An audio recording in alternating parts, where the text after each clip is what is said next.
Heureusement, le reprocher, c'est d'être juif. Et pour nous, être juif, c'est la chose qui est la plus glorieuse. Et c'est la chose que Hachem donne comme récompense. L'ultime récompense, c'est de mourir al Kiddush Hachem. Parce qu'en fin de compte, ils n'ont rien fait, ces gens-là. Ils n'ont strictement rien fait. Ils sont partis acheter des produits cachers dans une épicerie. Mais à part ça, ils n'ont rien fait comme mal. Et donc, on sait que Rabbi Akiva, ce fameux Rabbi Akiva, ou que Moshe Rabbeinu lui avait dit, Moshe va sauver le peuple d'Israël. Et lui, Moshe Rabbeinu va sauver le peuple d'Israël. Et Moshe Rabbeinu a dit non, pas moi. Il a dit mais qui? Rabbi Akiva. Parce que Rabbi Akiva, comme ça c'est écrit dans le Midrash, que Rabbi Akiva dépassait Moshe Rabbeinu déjà de son époque. Et Rabbi Akiva, on sait quelle fin tragique il a subi avec les Romains, etc. Et Hachem, il a pris ce Rabbi Akiva et il lui a gardé un espace, il lui a gardé une chambre, un espace, un endroit proche de son Kissa Kavod. Et Hachem dit que toutes les personnes qui malheureusement dans notre histoire, on en a connu tellement et tellement, ils seront morts à la Kiddush Hachem, alors Akadosh Baruch Hu les prend dans son domaine, à côté de lui, et c'est sûr, comme c'est écrit dans c'est un midrash extraordinaire, il faut l'étudier, c'est pas le moment, mais c'est écrit dans le midrash que Akadosh Baruch Hu, il a une cape. Il a comme une cape, c'est ce que nous avons dit. Hein. Et cette cape-là, il y a des taches. Et ce sont les taches de sang qui a coulé de chaque juif. Dans la cape de Akadosh Baruch Hu, il y a des taches comme ça, il y a des points rouges. Et ces points rouges, ce sont le sang de tous ces gens qui ont été Moser Nafsham à Kiddush Hashem. Et Akadosh Baruch Hu, il a dit, moi, j'oublierai jamais, parce que moi, la cape, elle est à côté de moi. Et je vois tous ces taches de sang-là. Et un jour viendra où Hachem prendra la vengeance de tous les gens qui ont voulu faire du mal au peuple d'Israël, à Makan Ratson. Alors, dit la Gemara, rappelons-nous, donc on va faire d'abord, on va se rappeler de ce qui s'est passé la semaine dernière. C'est pas d'actualité, ce qui s'est passé dans la Gemara.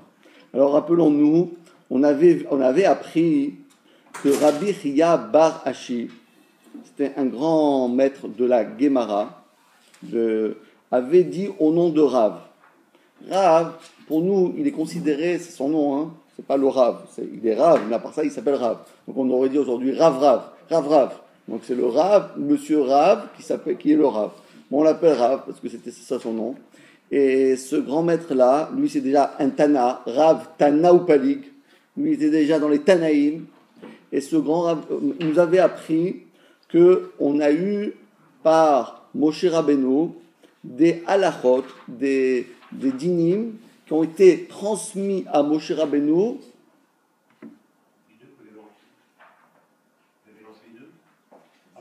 Ouais, ça c'est parti là.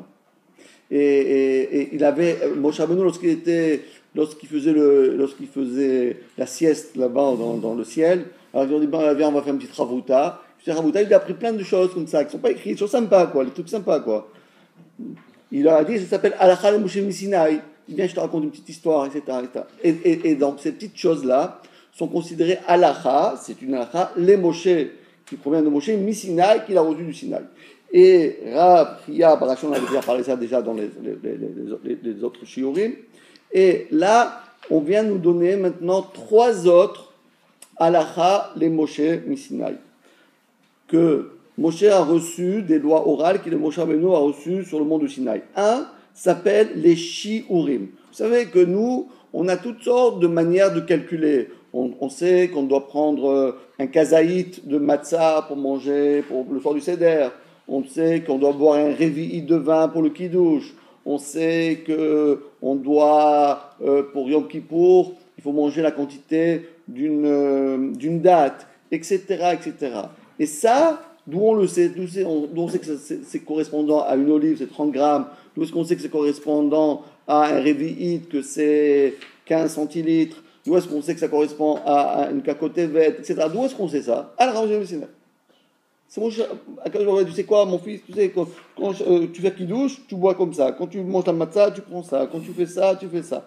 Et c'est comme ça que Moshe Rabbeinu, il descend du Arsinaï et dit, les amis, allez tous acheter des verres pour le kidouche. Il dit, combien le verre? Il dit, bah, t'acheter un verre de kidouche, tu fais 15 centilitres, voilà, etc., etc. Ça, c'est la première chose que Moshe Rabbeinu nous a enseigné d'achat. Deuxièmement, Mechitzin. Rappelons-nous, on avait appris justement, c'est ça le lien qu'on avait fait avec la semaine dernière, on était en train de chercher d'où sait-on que la souka doit avoir 1 mètre. Le minimum, c'est 1 mètre. D'où est-ce que vous savez que c'est 1 mètre? Peut-être c'est 1m50, peut-être c'est 1m20, 1 mètre, 2m50. D'où est-ce qu'on sait que c'est 1 mètre? On a dit oui, parce que c'est halakha le Moshe Sinai. La hauteur de 1 mètre, minimum, la hauteur, c'est 1 mètre. Ça, c'est halakha Moshe Sinai. Et c'est pas simplement pour la souka, pour le hérouv. Si par exemple vous voulez faire un hérouv à nuit, d'accord? Donc on va savoir combien il faut mettre la ficelle, combien il faut mettre les murs, combien il faut faire ceci, combien il faut faire cela. Tout ça, ça a été donné par Moshe Rabbeinu, parce qu'il a reçu ça du Har Sinaï. Et la troisième chose, attends, j'ai sauté là, j'ai fait les mesures et les cloisons, au milieu, s'appelle Chatzitzin. Chatzitzin, c'est-à-dire quoi? On sait qu'une femme doit aller au mikvé une fois par mois. Un homme doit aller au mikvé à l'époque il y avait le Beth Amikdash, ou lorsqu'il était en contact avec un mort, quand il était en contact avec quelque chose qui est tamé, il doit se tromper dans le mikvé. Et Hachem dit attention, dans le mikvé, il ne doit pas avoir d'interposition. C'est-à-dire, on ne doit pas avoir une khatsa. Si quelqu'un y met un sparadrap, il va au mikvé, ben ça ne marche pas.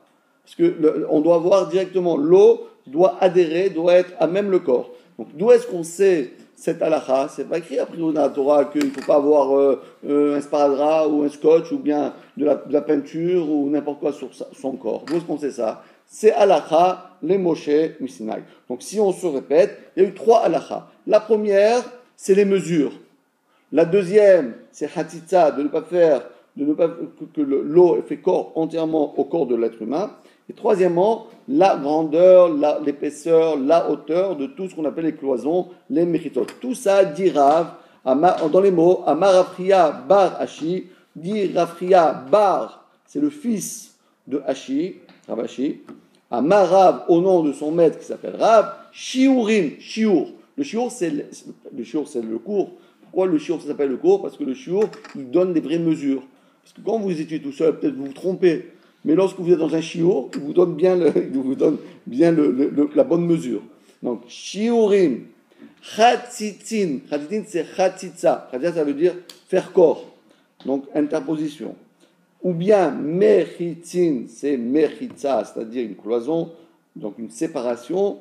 Halacha, les Moshe, Sinai. Donc, voilà ce qu'on avait appris la semaine dernière et qu'on va développer aujourd'hui. Maintenant, on va parler du premier cas, qui sont les mesures. Donc, on a bien compris que les mesures, c'est à la Ramajim Sinai. Allez-y. Quelle différence il y a entre la Torah orale qui a été aussi transmise par Moshe et c'est à la route? Toute la loi orale a été transmise par Moshe au Sinaï. Ah, c'est une très bonne question. Vous avez entendu la question? Alors, la réponse est la suivante. C'est que la loi orale explique les versets. Je m'explique. Par exemple, la Torah dit Ukshartam leot al yadecha ve'ayul tutavot ben enecha. Alors moi, quand je regarde rien que le verset, je ne sais pas du tout où je dois mettre mes tefilines. Ben enecha, entre tes yeux. Est-ce que c'est sur le front, sur la frontanelle, sur le front, entre les yeux? Ça doit être entre les yeux, ok, mais à quel niveau on ne sait pas. La loi orale vient et interprète le verset. Si vous voulez, la loi orale, c'est comme le Rashi sur le Chumash. C'est Moshe qui l'a transmise. Oui, oui. Voilà. La différence, il y a 2 transmissions. Il y a la transmission, l'explication d'un verset, et il y a une autre partie, c'est des halachot qui n'ont pas de support. Halakha les Moshe Sinai, c'est qu'on n'a pas de support sur un texte. On n'a pas de support de texte. C'est comme ça. On dit, moi, je te fais un petit cadeau de Tu Bishvat, cadeau de Hanouka, je t'envoie un petit halakha Moshe Sinai. Mais il n'y a pas de support. C'est la différence. Tout la Torah orale, elle a un support. Un verset, la Torah orale, elle nous dit, c'est ça l'explication. Comme ça, il faut faire, comme ça, il faut faire, comme ça, il faut faire. Donc tout ça, ça interprète le verset. Mais là, c'est écrit nulle part qu'il faut manger un kazaït. C'est écrit nulle part. C'est pas écrit. Donc c'est pour ça que la Musulmane vient rajouter ça. Maintenant, la Gemara demande une question. Comment tu nous dis, ben justement, voilà. La Gemara dit, ah bon, tu me dis que de prendre un kazaït à Pessah, de manger Kakotevet à Yom Kippour, il n'y a pas de support. C'est ça que tu dis. Alors, il n'y a aucun support. Mais c'est pas vrai. La Gemara dit, mais les shiurim, de Oraïta Ninou, ils ont leur origine dans la Torah.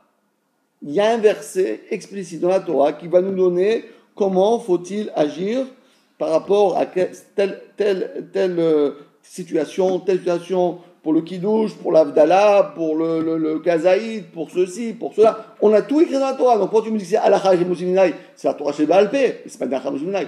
Donc c'est quelque chose qui n'a rien à voir avec, qui n'a pas de source dans la Torah. D'accord? Alors, Gemara dit c'est pas vrai, parce que dans la Torah, rappelez-vous ce qu'il y a écrit. Eretz, c'est une terre de blé. Chita, c'est le blé. Veseora, c'est l'orge. Vegefen, c'est la vigne. Te'ena, c'est les figues. Verimon, et c'est les grenades. Donc, on a en premier les 5 premiers. Et après, la Torah nous dit Eretz, c'est une terre. Zet Shemen, qui produit donc des olives, de l'huile d'olive et des dattes. Donc on a les 7 fruits d'Israël. Donc c'est ça le verset. Hachem dit, je vais vous amener dans une terre où poussent ces 7 fruits, 7, c'est pas tous les fruits, c'est des légumineuses, etc. En tout cas le blé, l'orge, les vignes, les figues, les grenades, les olives et les dattes. Donc et dit là-dessus, V'amar Rafranin, et Rafranin vient et explique et commente le verset, Kol apasuk azeh, en vérité de tous ces fruits-là que nous voyons, le blé, l'orge, etc., la vigne, ça, en vérité c'est pas le blé et l'orge. Le blé, c'est une halakha qui vient nous donner le shiur. Tout ça, ça vient nous enseigner les mesures. Ça, c'est une mesure. Tu prends le blé et tu mesures ce A. Avec l'orge, tu mesures le B. Avec la vigne, tu mesures le C, le D. Donc il y a tous ces aliments, tous ces fruits, ces légumes, ils sont là pour nous donner la quantité, le volume, le poids de chaque chose que nous allons faire pendant toute notre vie. Donc par exemple, quand je dis pourquoi tu dois manger un kazaït de matzah, c'est écrit la Torah kazaït, c'est ça. La Torah dit qu'est-ce que tu dois manger, comment tu dois 30 grammes, la Torah dit 30 grammes, kazaït. Pourquoi tu manges après ça un morceau de matzah? Combien tu dois prendre, combien tu dois mesurer ton morceau de matzah? Kazaït. Mais c'est écrit la Torah. Donc la Torah dit, tu sais, je t'amène dans une terre où les fruits, en vérité, c'est qu'Hachem dit, ouais, c'est super sympa parce que les fruits qui poussent en Israël, grâce à ça, tu peux savoir combien tu fais les mitzvot avec. Il y a une relation très intime entre les fruits d'Israël et les mitzvot. Parce que tu prends une olive, tu dis, avec ça, c'est pour la matzah, bravo. Et ça, c'est pour Yom Kippour. Et ça, c'est pour ceci. Et ça, c'est pour cela. Donc en vérité, avec les fruits d'Israël, tu es connecté tout le temps avec toute la Torah.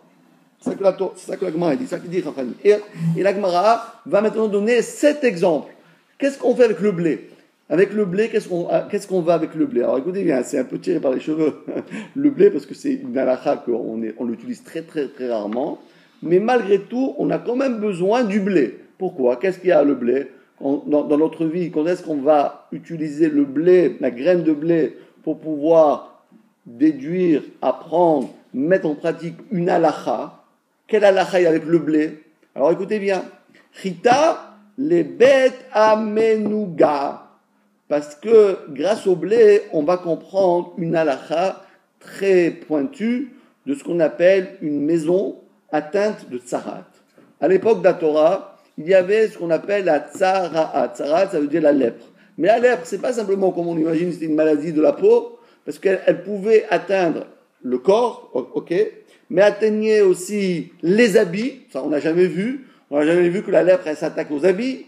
Et ce qui est encore pire, c'est que ça s'attaque aussi à la maison. Donc on a bien compris que ça n'a rien à voir avec les maladies. Parce que c'était une maladie, on n'a jamais vu une maladie des habits, des habits des maisons. Peut-être il peut avoir peut-être il y a Il y a de l'eau qui rentre dans, il y a de l'eau qui rentre dans une maison, après il y a de l'humidité, etc. Mais ça ne peut pas faire la tsarat. Donc on a bien compris que c'est quelque chose de miraculeux. Et alors quoi? Il y a une halakha, écoutez bien, parce que il faut apprendre les halakhot de tsarat. Dans la paracha de la Torah, il y a deux parachiotes, Metzora et Tazria. Il y a deux parachiotes entières qui parlent que de ça. Et qu'est-ce qu'elle nous dit? Que quelqu'un qui rentre, lui, il est en bonne santé, il n'a aucun problème. Et par mégare, le malheureux, il rentre dans la maison et la maison a été atteinte d'une tsarat. Elle est atteinte d'une tsarat. Alors dit la Torah, attention mon cher ami, si tu rentres dans une maison qui est atteinte d'une tsarat, tu rentres dedans, tac, tu deviens tamé. Parce que tu es au contact avec quelque chose qui est tamé. De la même manière que la lèpre, elle est tamée. Ça peut entamer une personne, ça peut entamer un habit, ça peut entamer une maison. Toi, si tu rentres dans une maison, même si tu n'as pas touché les murs, tu n'as pas touché le plafond, tu n'as rien touché, tu es resté rien que dans l'espace, malgré tout, le fait de pénétrer dans une maison où règne la tsarat, donc automatiquement, tu deviens impur. Ça, c'est écrit dans la Torah. La Torah nous dit, celui qui rentre dans une maison, il est impur. Sur ce, la Mishnah, elle nous apprend la chose suivante. Anichnas le bet amenuga. Celui qui rentre dans une maison qui est atteinte d'une tsarat, alors ça dépend. Vekelav al ketefav. Et il avait son, on va dire, ses vêtements, il avait sa veste, pas sur lui, mais il avait la veste sur son épaule. Ou bien, sandalav, vetab otav, beyado. Il avait des chaussures, il venait d'acheter dans les soldes, hein. Il revient avec son truc de chaussures, ou bien il est parti chez le bijoutier, il revient avec des bagues dans son petit sac pour un cadeau à sa femme. Il rentre avec ses sachets, avec ses petits, ce qu'il a acheté, etc. Il rentre au Beth Amenoga. Dit la Torah, qu'est-ce qui se passe? Où lui, vehen, et eux, tmimiyad. Le fait qu'il rentre dedans, ça y est, lui il est tamé, il doit aller au mikvé, et les chaussures, il doit passer au mikvé. C'est rigolo d'amener ses chaussures au mikvé, bon. Et ses habits au mikvé, les bagues au mikvé, tout au mikvé, parce que tout est tamé. Ça, c'est dans le cas où il ne portait pas ses vêtements sur lui.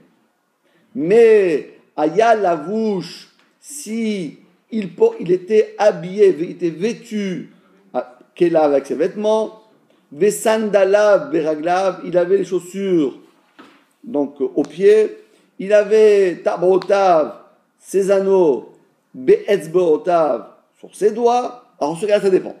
Ça marche comme ça. Ou tamé, lui, il est tamé, tout de suite, mais ses vêtements qu'il porte, eux, ils ne prennent pas la même statut que lui. Ou tamé miyad, ve'em théorim, il reste tahor, seulement s'il traîne dans la maison, attends, je dois faire encore je dois faire des petits travaux, ou bien je dois arranger quelque chose, je dois passer un coup de fil. S'il reste dans cette maison, alors là, à ce moment-là, la Touma, elle va atteindre tout ce qu'il a, pas simplement lui-même, mais tous ses habits. Mais s'il sort tout de suite, lui, il est atteint de la Touma, mais ses habits, ils sont tahor. Combien de temps faut-il rester dans cette maison pour que la Touma, elle puisse rendre tamé même les habits? Dit la Mishnah, jusqu'à qu'il s'attarde, birde, le temps nécessaire, achilat pras. Il doit manger une moitié de miche de pain. Donc il pourra prendre un pain, il mange la moitié. Le temps de manger le pain, s'il reste le temps de manger un pain là-bas, ça y est, même ses habits qu'il avait sur lui deviennent tamés. Ses bagues deviennent tamées, ses chaussures deviennent tamées. Pourquoi? Parce qu'il est resté trop longtemps. Mais s'il sort immédiatement, alors au moins il a sauvegardé tous ses vêtements. C'est pas le Kohen qui doit déclarer la maison. Oui, le Kohen l'a déclaré, et après il y a un bonhomme qui est rentré. Ah, donc lui, le Kohen, d'abord, il inspecte, il vérifie bien la tâche, est-ce que la tâche elle est vraiment de nature de rendre tamée la maison. Et lorsque il dit, donc le Kohen, il sort dehors, pour ne pas se rendre tamé, il sort, il ferme la porte, il sort dehors et dit tamé. Et au moment où il a dit tamé, ça devient tamé. Tant que le Kohen n'a pas dit tamé, c'est pas tamé. Mais lui, le problème, c'est qu'il, par inadvertance, il est rentré après le Kohen. Et donc il est rentré dedans. Alors maintenant on te dit attention, si tu rentres avec tes affaires, tout est tamé immédiatement. Mais si tu rentres habillé, toi tu deviens tamé, mais tes affaires ne sont pas tamées jusqu'au moment où tu as le temps, on va calculer le temps, de manger la moitié d'un pain, mais pas n'importe quel pain, écoutez bien, pas tritim. Il faut manger du pain chitim, c'est un bon pain. Alors tu te kiffes de manger le pain. Vélo pas de séorim, et pas du pain en orge, mais sève, tu dois le consommer lorsque tu es allongé. Ve'ochel bedifnam, et en plus tu le manges avec un accompagnement, donc tu te kiffes là-bas. Donc on a tiré le temps le maximum qu'on a pu. Si tu restes plus que ce temps-là, tant pis pour toi. On t'a laissé le temps de partir. Fais demi-tour et sors. Maintenant tu dis attends, je vais rester encore le temps, on va calculer combien de temps ça prend de manger du pain, du bon pain, assis, couché, avec quelque chose prendre un bon repas. Alors un repas sur le dos, un repas tic-tac, un petit sandwich, tu le manges en 5 minutes à finir ton sandwich. Mais lorsque tu prends un repas comme ça, ça prend 20 minutes. Donc tu as encore 20 minutes pour sauvegarder tes habits. En tout cas, on a bien compris que manger du pain de blé, ça, on prend plus de plaisir que de manger du pain d'orge. Parce que l'orge, évidemment, c'est un produit qui n'est pas tellement comestible pour l'être humain. L'orge, c'est fait pour les animaux. Le blé, c'est pour les êtres humains, et l'orge, c'est pour les animaux. Malheureusement, aujourd'hui, on veut tout avec bio, etc. Tous les gens, ils mangent ce que mangent les animaux, et ils laissent ce que mangent les êtres humains pour les animaux, mais restons quand même la tête claire, et restons nous-mêmes. Et la Torah nous dit du pain blanc. Aujourd'hui, tout le monde dit qu'il faut acheter du pain complet. Le pain complet, c'est pour les animaux. Le pain blanc, c'est pour les êtres humains. Mais bon, aujourd'hui, on a tout changé. Bon, que faire. Donc, on a bien compris maintenant, la raison pour laquelle on a besoin du blé. Vous avez compris c'est quoi le blé? Quand tu vois une graine de blé, qu'est-ce que tu dois penser? Ah, Betamenouga. Il faut être fort. Le gars, Betamenouga, que si je rentrais et j'avais mes habits sur moi, alors j'ai le temps de sortir de cette maison pour ne pas que mes habits deviennent tamés, le temps de manger un demi miche de pain, couché avec un accompagnement, mais du pain de blé. Attention, du pain de blé, pas du pain d'orge.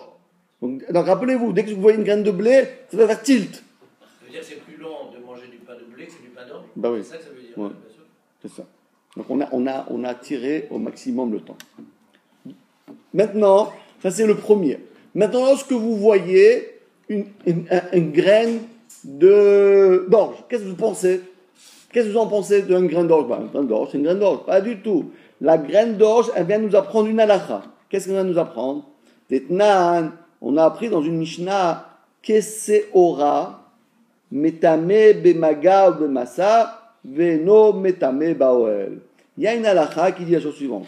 Lorsque quelqu'un est en contact avec un fragment d'un os humain, alors cet os-là, ça dépend de sa grandeur. Si il a la grandeur, l'épaisseur, le volume comment on appelle ça, d'un grain d'orge, alors si tu as touché cet os-là, ou bien tu l'as levé, d'accord, tu l'as déplacé, tu l'as levé, tu l'as bougé, t'es tamé. La personne qui a fait ça est tamée. Mais si on trouve dans une maison un fragment d'un os humain, ça ne rend pas tamé toute la maison. Le Kohen, il a le droit de rentrer dans la maison où il y a rien qu'un fragment, où il y a rien que seulement la grain d'orge. Pourquoi? Parce que pour rentamer toute la maison, il faut qu'il y ait un mort entier, un vrai mort, c'est-à-dire qu'il soit entier. Mais s'il n'y a rien qu'une partie du mort, ça ne rend pas tamé toute la maison. Donc en réalité, le grain d'orge, il vient nous donner le chiour, la mesure, pour calculer qu'est-ce qu'on appelle un fragment d'os qui rend tamé si je touche ou bien si je le déplace. Donc je sais, si j'ai touché ce volume-là, cet os-là, qui avait le chiour d'orge. Alors, la personne devient tamée. S'il l'a touché, il doit passer. Mais, dans la maison, ça ne rend pas tamé. Donc, c'est ça la deuxième. Troisième chose, Geffen. Qu'est-ce que j'apprends en Geffen? Ben oui, on apprend ça. On apprend le fameux révi, du kidouche, du nazir. Chaque fois qu'on parle de vin, quand on parle du vin, l'avdallah, le kidouche, pour le mariage, pour le nazir, vous savez, il n'a pas le droit de boire du vin. Combien il n'a pas le droit de boire du vin? Mais il n'a pas le droit de boire du vin, ce que moi je dois boire. Si moi je dois boire un révi, lui, il ne doit pas le boire. Donc si une personne fait kidouche, abdallah, pour le mariage, pour les sheva brachot, pour le kidouche, pour la brit mila, tout ça, quand vous voyez un grain de raisin, de la vigne, qu'est-ce que vous en pensez, vous? Qu'est-ce que vous en pensez de ce grain? Ouais, ils sont pas mal, hein, ces raisins, ils sont pas mal, c'est de la muscat. C'est pas ça qu'il faut penser. Quand tu vois ça, tu dis, ah oui, j'ai compris, c'est le chiour de Révit. Maintenant, une figue, qu'est-ce qu'on apprend avec une figue? Vous allez me dire la boucha? Ben non, vous êtes trompé. C'est vrai que pour l'étude, il dit, mais pourquoi il n'a pas dit la boucha? C'est une couchée à Tsuma. Pourquoi il n'a pas dit la boucha? Quand tu vois la figue, qu'est-ce que tu penses? Non, la réponse, qu'est-ce qu'on pense avec la figue? On ne parle pas maintenant de l'alcool de figue, mais on parle de la figue. Ce qu'on voit avec la figue, mais on apprend avec une figue sèche, on apprend Kegogeret les Otsaat Shabbat. Parce que le volume d'une figue, vous avez une figue, c'est exactement le volume qui est nécessaire, malheureusement, pour quelqu'un qui sort Shabbat d'un domaine privé à un domaine public, ou bien d'un domaine public à un domaine privé. Celui qui sort avec le volume, peu importe que ce soit des aliments, que ce soit des objets, que ce soit peu importe, s'il prend ça dans sa poche, ou bien dans sa main, et il sort avec ça dehors, eh bien le malheureux, il a transgressé le Shabbat. Et il doit mener un korban hatat. S'il a pas fait exprès, il est hamita. Mais si il sort avec moins que ça, s'il sort avec il avait un bouton dans sa poche, il l'a sorti avec. Il s'est trompé, il avait 5 centimes d'euros dans sa poche. Il avait, je sais pas quoi, il avait un petit truc, ou bien un mouchoir, un petit mouchoir en papier. Alors, c'est pas le volume d'une figue, ça. C'est beaucoup moins. Alors, celui qui sort dehors, c'est un sourd, la Torah. Mais il n'est pas chayav korban s'il a fait par inadvertance, et il n'est pas chayav mita s'il a fait exprès. Donc pour être chayav Shabbat, Shalom, il faut transgresser Shabbat, ça veut dire sortir dans la rue avec le volume d'une figue. Alors à ce moment-là, ça va être transgresser Shabbat. La cinquième chose, les grenades. Qu'est-ce que vous voyez une grenade? Qu'est-ce que vous pensez aux grenades? Vous dites oui, parce que les bénis Israël, ils sont Meleim, Mitzvot, Karimon, etc. Oui, mais ça, c'est pas ça. C'est autre chose. Qu'est-ce qu'il y a? Une Mishnah. Qu'est-ce qu'il dit? Kol kele bale abatim, sheuran be karimonim. Alors, c'est aussi un truc extraordinaire. À l'époque, il faut comprendre qu'aujourd'hui, on est dans la société de consommation. Aujourd'hui, on prend un verre, on jette. On prend une bouteille, on la jette. On prend ceci, on jette. On jette toute la maison. Allez, tout ça. Quelqu'un qui se lève le matin, il dit ça me plaît pas. Ça me plaît pas, ce meuble ne me plaît pas, jette. Je veux changer de lutherie, je veux changer de ça, je veux changer de ça. L'essentiel qu'il ne change pas de femme. Bon, ça c'est autre chose. Il veut tout changer, d'accord? Mais à l'époque de la Torah, ça ne marchait pas comme ça, parce que les gens, ils étaient très très attachés à leurs ustensiles, ça coûtait excessivement cher. Et les gens, d'ailleurs, Yaakov Avinu, il avait oublié des petites fioles. Allez, laisse tomber. Tu ne vas pas faire traverser tout un Ma'abar Yavok, c'était une rivière, c'était dangereux, c'était la nuit. Qu'est-ce que tu fais? Non, j'ai oublié une petite fiole. Mais laisse tomber les fioles, qu'est-ce que t'en fous? Tu vas faire 200 km pour aller chercher. Vous êtes à Deauville. Vous avez oublié dans votre je sais pas, dans une location, vous avez oublié, je sais pas moi, hein? Une brosse à dents. Vous allez faire 200 km pour ramasser à ton brosse à dents. Allez! Comme disent les Français, au diable avarice, quand c'est pas, ça on va pas. Non, il y a encore il retourne. À l'époque, chaque chose, il avait une importance. Écoutez bien cette là. Maintenant, imaginez-vous, vous avez, on va dire, vous avez une assiette. Elle se casse. Qu'est-ce que vous faites de votre assiette? Vous mettez à la poubelle. Vous avez une casserole, vous avez une marmite, vous avez un ustensile, et c'est cassé. Qu'est-ce que vous faites? On le jette, on achète un autre. Et même s'il n'est plus à la mode, je le jette quand même. Même s'il n'est plus à la mode, je le jette quand même. Mais à l'époque, c'est pas comme ça. Même si une personne avait un ustensile, et il s'est abîmé, c'est pas grave. Je dis, c'est pas grave. Tu sais quoi? S'il y a eu un trou dans l'assiette, un trou, tu manges, ça va tomber dedans, tu peux pas manger, tu mets à la poubelle. Non, je ne pas à la poubelle. Parce qu'avec cette assiette-là, je peux mettre des pommes. Et comme ça, quand il y a des invités qui viennent, je peux leur présenter un truc de pommes. Ah, maintenant, s'il y a eu un trou qui est plus grand qu'une pomme, qu'est-ce que tu vas faire? Dis, c'est pas. Hein? C'est une pastèque, bravo. Alors il dit, non, c'est pas grave, je garde pour les pastèques. Alors la Gemara dit, le rimon, c'est ça. Si le trou, il est aussi grand que le diamètre d'une grenade, elle dit, ça, je peux pas. Je veux pas, mais quand vous dites des pastèques, mais tu n'as pas besoin de mettre une assiette dans une pastèque. La pastèque, tu ne la mets pas dans une assiette. D'accord? Donc le trou, pour considérer que cette chose-là, elle est jetable, et donc automatiquement, il n'y a plus de touma, etc., c'est si l'assiette, l'ustensile, l'ustensile, elle a un trou qui est aussi grand que le périmètre de la grenade. Mais sinon, tu le gardes. Vous vous rendez compte un peu? Tu le gardes. Et s'il y a un petit trou, ben tu mettras des noix. Et s'il y a des trous de noix, ben c'est pas grave, tu mettras des pois. Et si c'est assez grand, ben tu mettras des oranges. Et si les oranges, grenade, dans la grenade, tu jettes. Donc, dit la Mishnah, imaginez-vous maintenant, écoutez bien. Si vous avez un ustensile qui est tamé, from no mikvé, mais avant dans le mikvé, il a eu un trou. Est-ce que la touma, ça y est, si elle est cassée, la touma, elle part. Mais la Torah nous dit, attention, mais quel trou? Comment ça va le casser? Il faut qu'il y ait un trou qui est aussi grand que le périmètre de la taille d'une grenade. Si c'est aussi grand que ça, tu mets à la poubelle et la touma, elle part. Eh ben, on en apprend des choses. Maintenant, c'est quoi les olives? Les olives, c'est facile. C'est parce que Eretz, Zet, Shemen, Udvash, Eretz, Shekol, Shiurea, Kazetim. Parce que tous les shiurim de la Torah, ce sont la taille d'une olive. Regardez bien. Shabbat, il faut manger un kazaïd. Pessah, un kazaïd. Sukkot, un kazaïd. Shavuot, un kazaïd. Tout ce qu'on doit manger. Vous faites Birkat Amazon, kazaïd. Vous faites Avdallah, kazaïd. Vous faites Melade Malka. Dans tous les cas de figure, toujours manger kazaïd. Donc ça veut dire l'olive, c'est le cas, c'est où toutes les mesures sont évaluées selon la taille d'une olive. On a dit toutes les mesures, non, pas toutes. Kol Shura Sakadatar, est-ce que vraiment tu penses que ça veut dire toutes les mesures?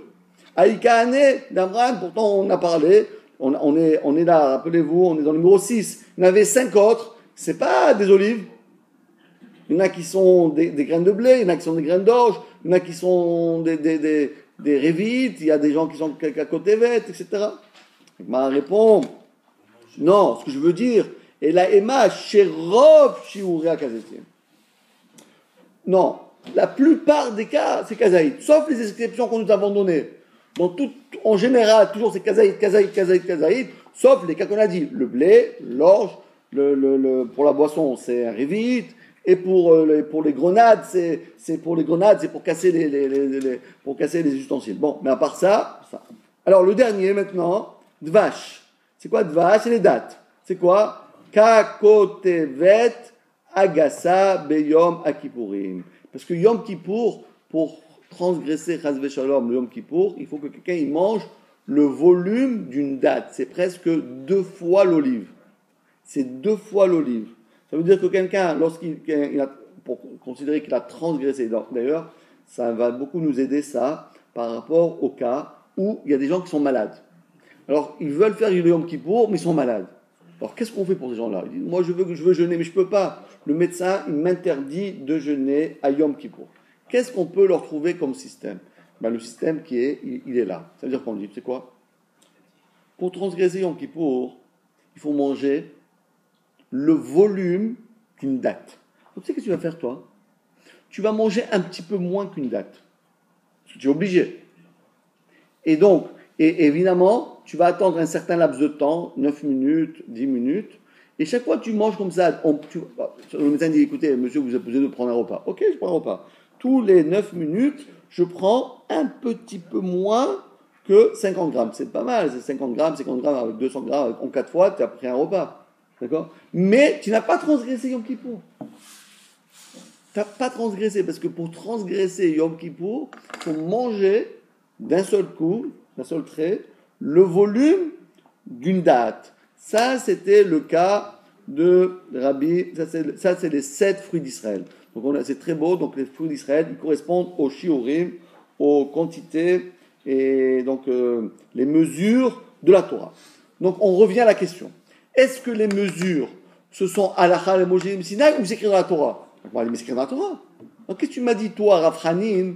Qu'est-ce que tu me dis toi que c'est Halakha, Moshe, Sinaï? On a un support. On a Eretz, Chita, Seora, Geffen, Tena, Rimon, Eretz, Zet, Shemen ou Dvash. Tout est écrit dans la Torah. Pourquoi tu m'as dit que c'est Halakha, Moshe, Sinaï? C'est écrit. La Gemara répond, et là, Doraïtaninu. Alors, c'est écrit dans la Torah. Alors, pourquoi tu m'as dit que non? Il m'a dit, mais non, mais attention. Vetisbera shiurim mekitive. Mais la vérité, réfléchissons. Lorsqu'on voit une graine de blé, alors on doit penser Bet Amenouga. Il faut vraiment faire un effort intellectuel de malade. Parce que quel rapport y a-t-il entre la graine de blé et le gars qui rentre dans une maison qui est atteint d'une Sara'at et le Kohen Gadol l'a fermé, il rentre dedans. Attention, et en plus il a les habits sur lui, et il est resté couché, en train de manger une moitié de miche de pain. Bon, mais tout ça, c'est pas écrit dans la Torah. C'est difficile de rentrer ça dans la Torah. Quand la Torah dit, c'est une terre où pousse le blé. C'est sur quoi il pousse le blé que la bête à Menouga. C'est Meshuga, c'est pas Menouga, c'est Meshuga. Il m'a dit, mais non, mais qu'est-ce qu'il faut dire? Des cras, il faut dire, Ela ilchetaninu. On est obligé de dire que on est en train, c'est sûr que tout ça, c'est Halakha, les Moshe Misinaï. Mais simplement, ce que la Gemara a voulu dire, et ce que Rav Hanin, il est venu faire, il a dit, c'est sûr que on peut pas, c'est pas une explication de dire Chita, c'est Metamenuga, Seora, c'est pour un mort, et truc, c'est pour ça. C'est pas écrit ça. C'est presque du hors texte, c'est du hors sujet. Mais lui, il a dit, regardez comment c'est beau. Même les halakha, les Moshe Sinaï, on peut trouver un appui. C'est-à-dire que c'est pas des shiurim, c'est pas simplement des mesures qui tombent du ciel. C'est des mesures, comme du ciel, c'est le cas de le dire, parce que ça tombe du ciel. Mais c'est des mesures qui ont on peut trouver des mots de la Torah qui va nous aider, un appui qui peut nous aider à faire, si vous voulez, mémotechnique, comme ça, mémotechnique, qui nous aide à faire le lien qu'il y a entre la halacha et le verset. Mais c'est pas que c'est une explication. Donc on a bien compris, donc on se met tout d'accord que les shiurim, c'est quoi? Halacha, les Moshe, Misinaï. Mais quoi? On a trouvé un verset sympa qu'on voit toujours on voit toujours le rapport. Mais c'est pas que le verset il parle de ça. On est bien d'accord. Voilà, donc on a traité là le premier cas de notre Gemara, à savoir que les shiurim. Maintenant, il nous reste à parler de ce qu'on appelle les chatzitzim. On a dit... Par exemple, dans Vaïkra, etc., on met les mesures enfin, on cite plein de mesures. Pour les corbanotes, là. Par exemple, tu parles, par exemple, d'amener une mincha, etc. Oui, ça c'est les mesures qui sont écrites dans la Torah, mais les mesures que nous on utilise dans notre vie de courante, le kazaït, le révi'it, le machin, pour Yom Kippour, ça c'est pas écrit dans la Torah, c'est comme on dit. Ceux-là, ils proviennent de Halakha Moshe. Ceux qui sont écrits, mais ceux qu'on utilise nous dans notre vie de tous les jours, ceux-là ils n'ont pas un mécor, ils prennent pas une racine dans la Torah, mais ils prennent une racine de Halakha les Moshe Misnal. Seulement ce que nous on arrive à faire, c'est trouver un verset sympa qui nous donne comme un petit éclairage, qu'on voit qu'il y a une relation entre la Moshe Sinaï et le verset. C'est pas que c'est l'explication, mais c'est une relation. Maintenant, on va parler du deuxième dossier. On a dit 3 dossiers. Le premier dossier, c'était donc, on avait parlé de ce qu'on appelle shiurim. Maintenant, chatitin. C'est quoi chatitin? On n'a pas le droit d'avoir une interposition, on n'a pas le droit d'avoir quelque chose qui va qui va faire écran entre le corps et l'eau. Quand tu es dans le mikvé, tu es entièrement dans le mikvé. Tu ne peux pas dire, ouais, pouce, tu sors le pouce, sors le doigt. Et non, si tu sors le doigt du mikvé, tu n'es pas dans le mikvé. Il faut être entièrement dans le mikvé. Même les cheveux dans les mikvé, rien, entièrement couvert. Le bonhomme, il est entièrement couvert dans l'eau du mikvé. À ce moment-là, c'est un bon. Mais si tu as quelque chose qui fait écran, pas saoul. Le mikvé, tu n'as rien fait. Tu peux retourner, ça ne sert à rien. Tu peux retourner 50 fois, ça ne sert à rien. La Gemara demande, Mechatzitzin. C'est écrit dans la Torah, ça. C'est pas à la Moshe Messinaï. Encore une fois, comme la question qu'on avait demandé par rapport au Shiurim, on a dit par rapport au Chatzitza. C'est écrit dans la Torah, ça. D'où est-ce qu'on voit ça? Dirtiv. Verachatz et Besaro Bamayim. Il écrit dans la Torah et il immergera.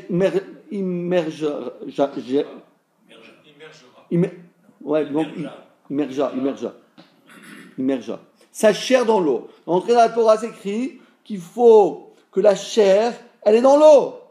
Besaro Bamayim. Besaro Bamayim. La chair dans l'eau. Ici, je mets un sparadrap, qu'est-ce qui est dans l'eau? Pas ma chair, parce que ma chair, elle est au sec. Elle est à sec. Donc, qu'est-ce qui est dans l'eau? C'est le sparadrap qui est dans l'eau. Mais ma chair, elle n'est pas. Donc, c'est écrit dans la Torah. C'est écrit dans la Torah explicitement que la chair doit toucher l'eau. Donc, pourquoi tu m'as dit que c'est Aram Jemsinaï? C'est pas comme ça, c'est écrit dans la Torah, ça. Pourquoi est-ce qu'on voit les cheveux alors? Hein? Les cheveux, par exemple, la barbe, c'est pas la chair. Ah, bravo! Ça, c'est une bonne réponse. Impeccable. Hein? Bravo. C'est la réponse. C'est beau, hein? C'est lo yechotset beno leben amaim. Pas avoir de corps étranger qui fasse écran entre lui et l'eau. Ma demande, kiata, ilcheta, la lacha Moshe Messinaï. Elle part pas. La chair, c'est sûr. La chair, c'est sûr qu'elle doit toucher l'eau. Mais mes cheveux, ma barbe, mais c'est pas ma chair, ça. Les cheveux, c'est pas la chair. Donc, si quelqu'un, par exemple, on va s'imaginer que quelqu'un, il va pas se teindre, il va mettre de la colle sur ses cheveux, sur sa barbe, sur ses cheveux, ou bien qu'est-ce qu'il va faire le bonhomme? Je sais pas, il met un sparadrap sur ses cheveux. Il rentre dans le mikvé. C'est bon ou c'est pas bon? Ben oui, d'après la Torah, écrit Et Bessaro. Bassar, mes cheveux laissent tomber, c'est pas grave si mes cheveux ils touchent pas l'eau. La Torah n'a pas dit qu'il faut que mes cheveux touchent l'eau, il écrit que toute ma chair. Donc les cheveux, ça marche. C'est pour ça que la Lacha Moshe Messinaï, elle dit non, pas simplement la chair, même les cheveux aussi doivent toucher l'eau directement. Et s'il y a quelque chose qui fait écran, niet, c'est pas soul. La Gemara demande.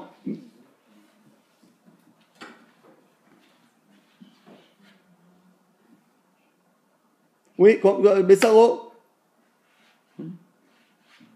D'accord.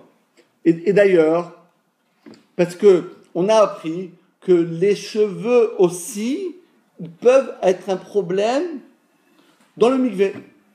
D'où est-ce qu'on voit? Parce que Kedé Rabba Bar Bachana, parce que ça concorde avec l'enseignement de Rabba Bar Bachana, qu'est-ce qu'il a dit? Mais ce qui est intéressant, écoutez bien. Parce que lorsque vous prenez un cheveu, oui, vous prenez un cheveu et vous l'attachez, vous tirez. Donc c'est hyper, on va dire, imperméable.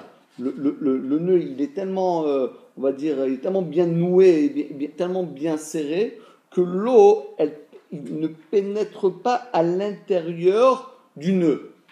Donc automatiquement, il y aura une partie de ton cheveu qui ne touche pas l'eau.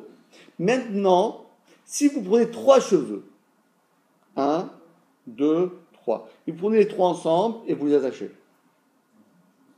Là, ça ne peut pas vraiment être, on va dire, ça peut pas être imperméable. Pourquoi? Parce que les 3 ensemble, ils ne vont pas faire corps, mamache, ensemble. Et la Gemara va dire, mais 2, je ne sais pas. Quand c'est 1, c'est Khatitsa. Quand c'est 3, c'est pas Khatitsa. Et lorsque c'est 2, on ne sait pas. C'est ce qu'il a dit, on va dans les mots. Kede Rabba Bar Bachana, Damar, ce qu'il a dit, Rabba Bar Bachana, le petit-fils de Hana, Nimara, un seul cheveu, Keshura, qui est noué, alors Khatitsa, c'est Chotzet. Par contre, Shalosh, s'il y a 3 cheveux qui sont attachés ensemble, ont un seul nœud, En Chotzetsot, c'est pas Khatitsa. Shtaim, et s'il y en a 2, Ednioder, je sais pas. Moi je peux te dire, 1, c'est sûr que c'est pas bon. 3, c'est sûr que c'est bon. 2, je sais pas. Pourquoi il est recommandé pour une femme d'être épilée ou avant mikvé? Non, ce qui est recommandé pour une femme, c'est de se peigner les cheveux. Pourquoi? Parce que si elle ne se peigne pas avec un peigne, son mikvé n'est pas validé. Pourquoi? Comment on vient de le prendre ici? Les cheveux, il y a un gros problème, c'est il suffit, surtout une femme qui a les cheveux longs, donc il suffit simplement qu'il y a un nœud voilà, il y a un nœud et son mikvé il est pas valable. Et c'est hyper difficile de vérifier tous les cheveux, c'est impossible. C'est pour ça qu'une femme, elle a une mitzvah d'après la Torah, c'est quoi? De faire ce qu'on appelle chafifa. Ça veut dire de se passer le peigne. Sans peigne, c'est pas un mikvé. Si quelqu'un il rentre dans le mikvé, il dit j'ai oublié mon peigne, retourne-toi à la maison, ça sert à rien. Et d'ailleurs, dans les mikvahs, il y a toujours des peines pour les femmes qui ont oublié. Donc c'est pourquoi? Parce qu'il faut passer le peigne pour être sûr que les cheveux sont lisses. Maintenant, ce que les femmes, c'est plus. Pas du tout, donc ça serait une khumra. C'est quoi? Oui, c'est une khumra seulement. Parce que les ashkenazim, ils font pas, les sfaradim, ils font, c'est pour des raisons, pour toutes sortes de raisons, mais c'est rien à voir avec ça. Ça n'a rien à voir. En tout cas, ce qui est sûr, c'est que ça demande beaucoup d'attention. C'est pour ça qu'on dit qu'une femme, elle doit rester au moins 1 heure pour se préparer. C'est pas 5 minutes, parce qu'en 5 minutes, tu n'y arrives pas. Il faut hyper bien vérifier tout son corps, etc. Ses cheveux, pour arriver à voir soit net et précis. Donc en tout cas, dit la Torah, 3, pas de problème. 1, sur un problème. 2, je sais pas. En tout cas, alors donc revenons. C'est écrit dans la Torah ça ou c'est pas écrit dans la Torah? Oui, c'est écrit dans la Torah, parce qu'il y a écrit Rachat et Bessaro, donc comment on appelle ça? La chair doit toucher l'eau, mais il n'y a pas écrit les cheveux. Donc les cheveux, d'où ça provient?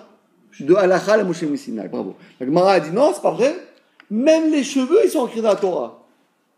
Avant, vous écrivez dans la Torah les cheveux, on ne parle pas écrit Bessaro. Bessaro, c'est la chair. Non, on n'a pas écrit Searo, écrit Bessaro. Bessaro, c'est-à-dire la chair, pas. Mais c'est pas, on ne parle pas des cheveux. Parce que la Gemara a dit, mais oui, il y a écrit dans la Torah, écoutez bien, écrit dans la Torah, Verachat, Sharonami d'Oraïtaninu, dit Verachat et Bessaro. Il y a écrit le mot et. Le mot et en français, ça ne se traduit pas. Mais en hébreu, c'est hyper important le mot et. Il est hyper important. Premièrement, c'est de Aleph à Tav.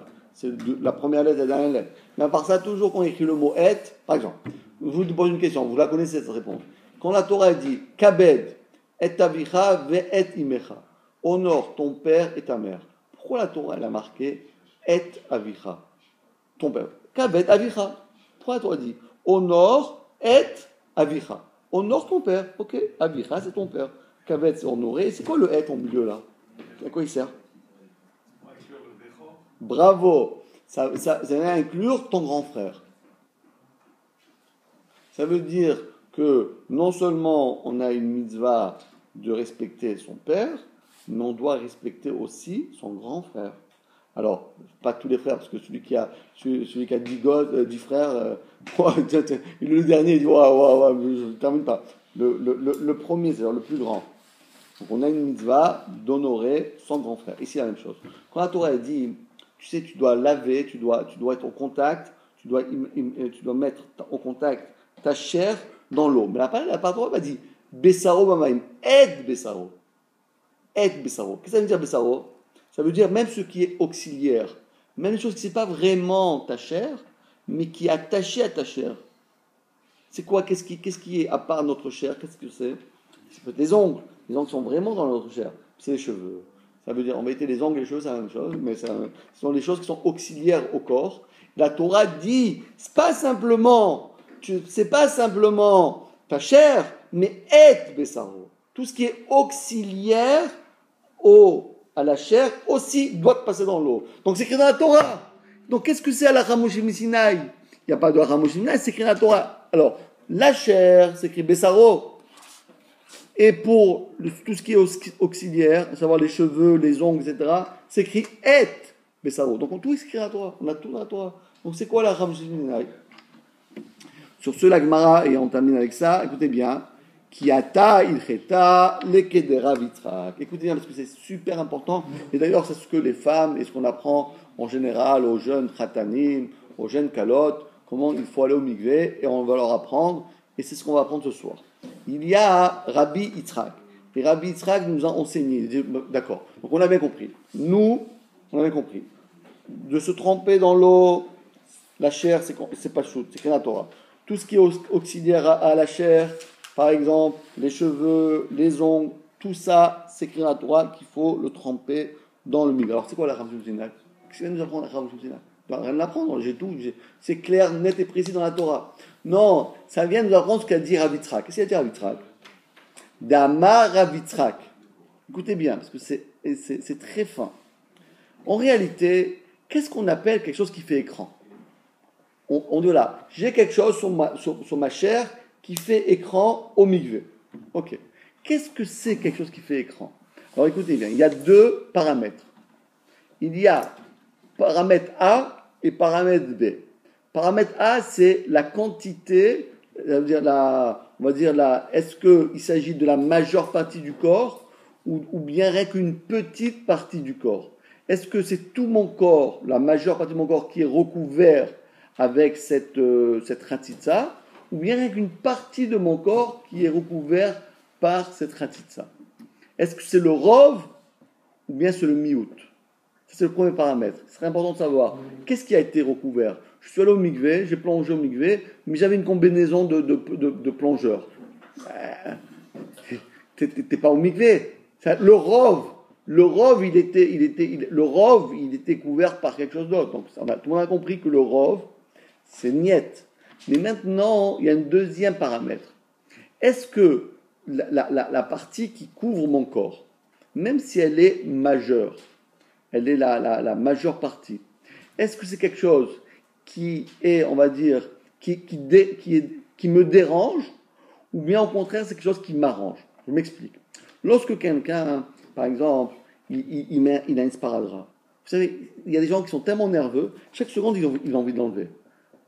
Bon, il ne peut pas parce que c'est dangereux, ou bien parce que c'est un truc médical, mais en vérité, il n'aime pas ça le dérange, ça l'énerve,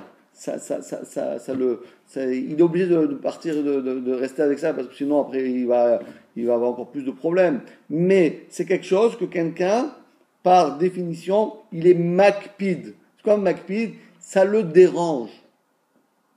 Donc en réalité, écoutez bien, pour que le mikvé minatora soit nul et non avenu, il faut deux conditions. Premièrement, que ma majeure partie du corps, elle soit recouverte par quelque chose d'extérieur. Et deuxièmement, que cette majeure partie du corps, cette chose-là, elle me dérange. Mais si ces choses-là ne me dérangent pas, ça ne pose pas de problème. Minatora, c'est kasher. Minatora, c'est kasher. Quelqu'un peut aller au mikvé même si la majeure partie de son corps est recouverte, si c'est quelque chose qui ne le dérange pas, au contraire, ça l'arrange. Je vais vous donner un exemple. Pour mieux que vous compreniez de quoi on parle ici. Par exemple, il y a des femmes qui se teignent les cheveux. D'accord? Donc, on a dit que les cheveux, c'est auxiliaire, et. Donc, on va prendre tous les cheveux et on va les additionner. On va dire le rov et le miout. Le rov et le miout. Imaginons-nous que cette femme-là, elle s'éteint les cheveux. Et maintenant, elle se trompe au mikvé. Est-ce que le mikvé, il est kasher ou il est pas soul? C'est le rov. C'est une interposition. Mais il n'est pas makpid. Ça ne le dérange pas, au contraire, ça l'arrange. Et c'est pas le rov. Hein? Et c'est pas le rov. Et maintenant, si quelqu'un qui est tatoué, et c'est pas le rov. quelqu'un qui est tatoué sur tout son corps, Voilà, exactement aussi. Ça ne le dérange pas parce qu'il l'a fait. il l'a fait lui-même. Maintenant, le problème, c'est des fois, après, ça le dérange.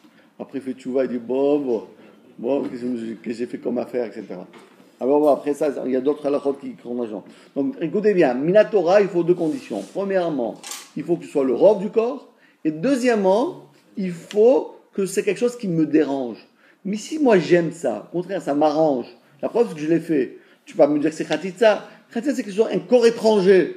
Un corps étranger qui est sur moi. Ça m'énerve, j'ai envie de l'enlever, j'ai envie de le déchirer.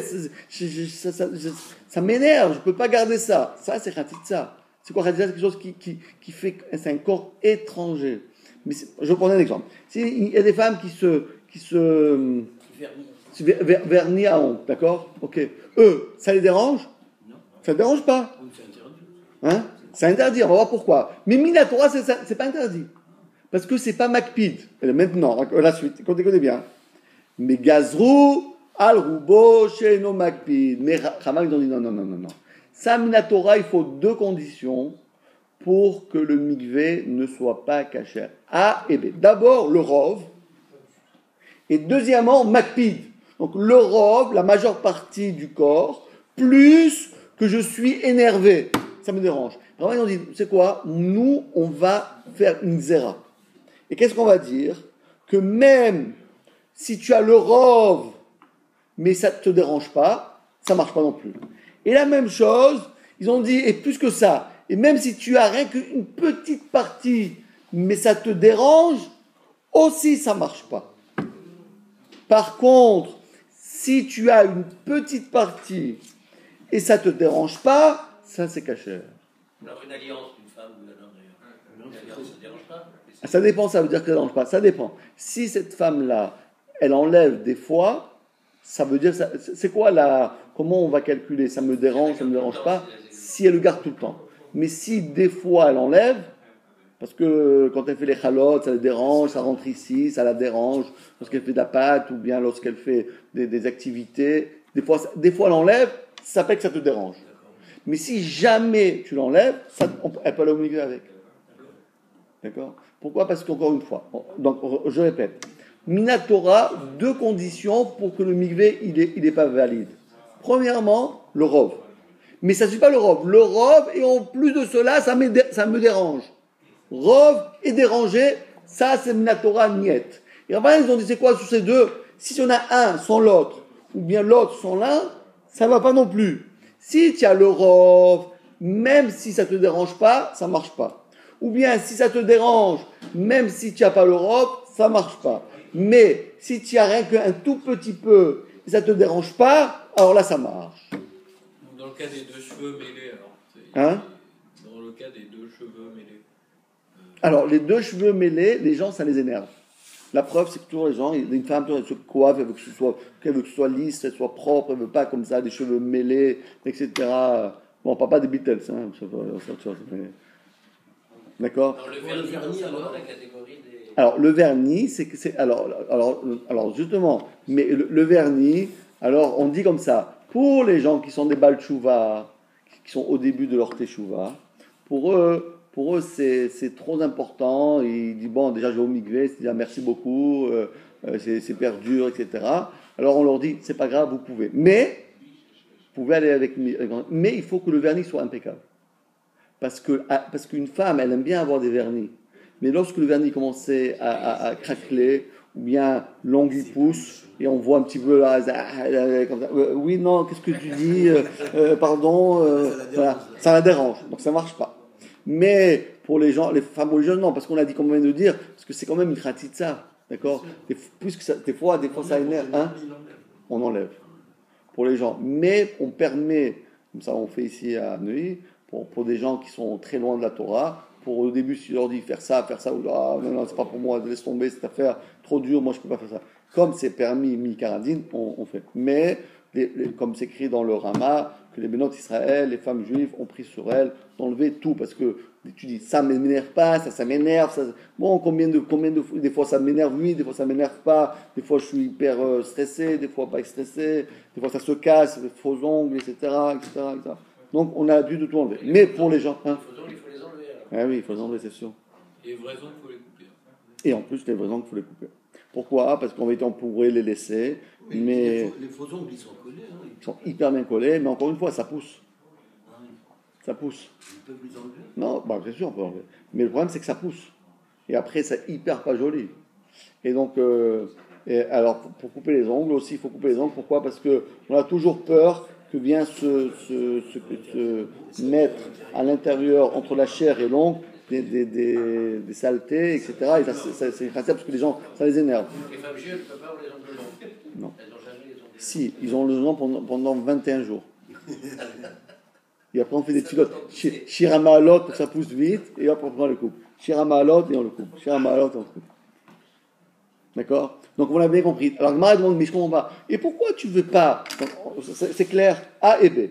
D'après la Torah, il faut A plus B. Mais d'après Rabbanan, A ou B. A sans B, ou bien B sans A. La Gmara dit, tu sais quoi?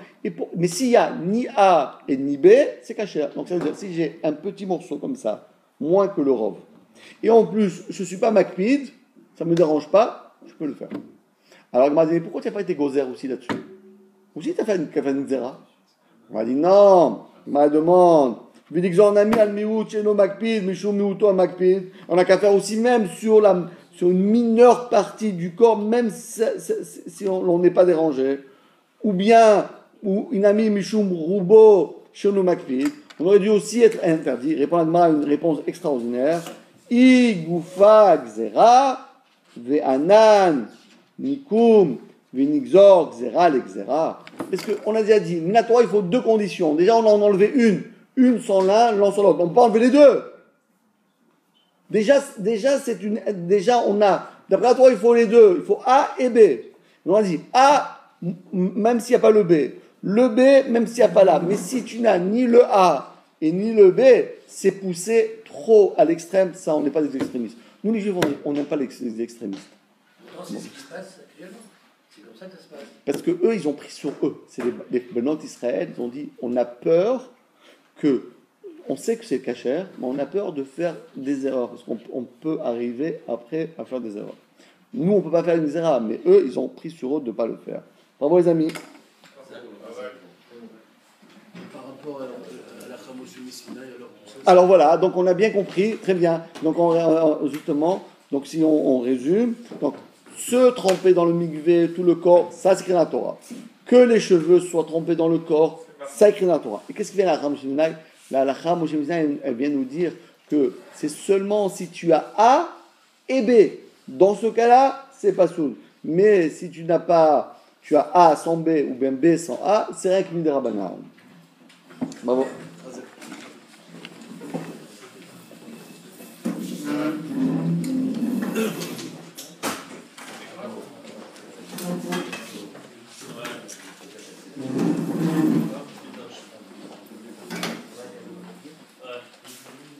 en voiture, ça y est, le note, voilà.